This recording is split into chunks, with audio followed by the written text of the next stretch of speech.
Throughout the Best Incision Decision 2023 season, the Bionic programming team has taken on the 3D modeling challenge. We have accomplished 6 out of the 6 levels of modeling and simulation of the multi-body mechanical systems, including modeling the robot design, modeling physics, and autonomy. Starting off at level 1 of the 6 stages for modeling the robot design, importing using a combination of best given CAD files and our team's competition robot CAD files to the MathWorks SimScape multi-body tool. The best given CAD imports were the motors and motor mounts, but everything else, the chassis, wheels, and blood droplet gates, were all developed on Autodesk Inventor and then imported into SimScape to represent our robot, allowing us to develop through the challenge, demonstrating the physical and mechanism of the team's physical robot in a virtual environment. On level 2, we were able to achieve movement in the robot, making it capable of moving through the use of motors, gears, and wheels, and adding torque and constraining the wheels and gears, allowing the robot to move forward, left, right, and backwards through the use of a PI loop. Furthermore, we achieved control of opening and closing the blood droplet collecting gates through the use of 2 joints. All of these movements are able to interactively be controlled by a dial and able to control the robot's movement, and a switch to open and close the blood droplet gates. In level 3, to allow the robot to interact with the floor and move across the plane, we created an infinite plane to act as the floor for the robot, adding simulated gravity and spatial contact force to ensure and accurately demonstrate and move throughout this virtual environment.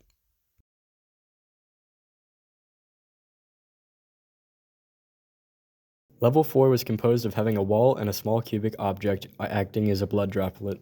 The wall was created to act as a barrier for the robot, while the blood droplet cube was an object that the robot could move around. The wall was not given a 6 degree of freedom joint, so when the robot interacts with it, it collides, stopping the movement of the robot. And as demonstrated with the blood droplet, which was given a 6 degree of freedom movement, when interacting with the robot is able to slide and manipulate the object. This moves us into level 5, having dexterity with the blood droplet cube, allowing the robot to be able to collect and manipulate the blood droplet cube by opening and closing the blood collection gates and driving around with the collected blood droplet, further being able to place the blood droplet cube where we want in the environment. This is almost a direct simulation of how our team's physical competition robot collected and placed the blood droplets to score on the field. For the last level, level 6, we had already created a very sturdy control algorithm earlier when allowing the robot to have torque on the infinite plane through the use of a PI loop. Through this, we were able to have a multitude of control algorithms when discussing the movement of the robot. For starters, we gave the robot a velocity profile when stopping movement through the use of a PI loop with a control algorithm that applies negative feedback on the robot to slow it down before stopping.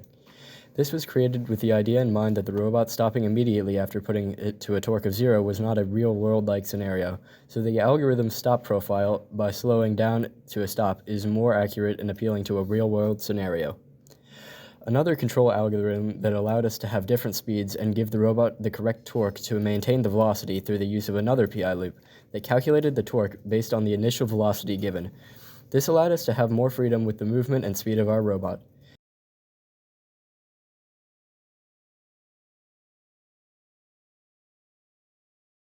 Last but certainly not least, my favorite control algorithm was the autonomous movement feature.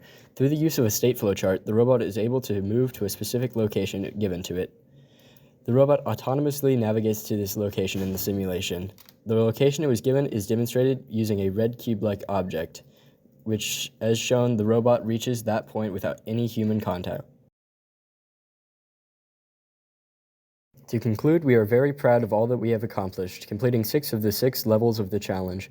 Our 3D model took us around 6 weeks to complete, and the robot ended up having 6 joints in total: movement on a simulated floor, a multitude of PI loops, many objects the robot can interact with, and even an autonomous function. These accomplishments were a beneficial learning experience for everyone involved in creating the robot and allowed us to advance our programming team and showcase their hard work and talents.